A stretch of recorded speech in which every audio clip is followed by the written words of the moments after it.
Maravanthe beach ಮುಗಿಸ್ಕೊಂಡು ನಾವು ಒಂದು ಬ್ಯೂಟಿಫುಲ್ ಆದ ಟೆಂಪಲ್ಗೆ ಹೋದ್ವಿ. ಅದು ಅನ್ಫಾರ್ಚುನೇಟ್ಲಿ ಅಲ್ಲಿ ಒಳಗಡೆ ವೀಡಿಯೋ ಮಾಡಿದ್ದನ್ನು ಅವರು ಅಲೋ ಮಾಡಲಿಲ್ಲ. ಓಪನ್ ಮಾಡಿಸಿ ಡಿಲೀಟ್ ಮಾಡಿಸ್ಬಿಟ್ಟು ಹೊರಗಡೆಯಿಂದ ತುಂಬ ಚೆನ್ನಾಗಿದೆ, ಒಳಗಡೆ ಅಂತೂ ಇನ್ನೂ ಚೆನ್ನಾಗಿದೆ.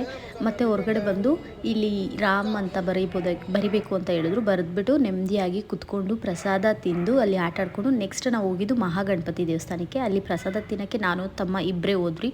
ಯಾಕಂದರೆ ಆ ಲಾಸ್ಟ್ ದೇವಸ್ಥಾನದಲ್ಲಿ ತಿಂದಿದ್ದ ಅಮ್ಮಗೆ ಮತ್ತು ನವೀನು ಮಕ್ಕಳಿಗೆ ಹೊಟ್ಟೆ ಫಿಲ್ ಆಗಿದೆ ಅಂತ ಹೇಳಿದ್ರು. ನೆಕ್ಸ್ಟ್ ನಾವು ಮಲ್ಪೆ ಬೀಚ್ಗೆ ಹೋದ್ವಿ. ಮಲ್ಪೆ ಬೀಚಲ್ಲಿ ನಾವು ಹೊರಗಡೆ ಏನೂ ಆಟ ಆಡೋಕ್ಕೆ ಹೋಗಿಲ್ಲ, ಡೈರೆಕ್ಟ್ ಬೋಟಿಂಗ್ ತೊಗೊಂಡು ಸೆಂಟ್ ಮೇರಿಸ್ ಐಲ್ಯಾಂಡ್ಗೆ ಹೋದ್ವಿ.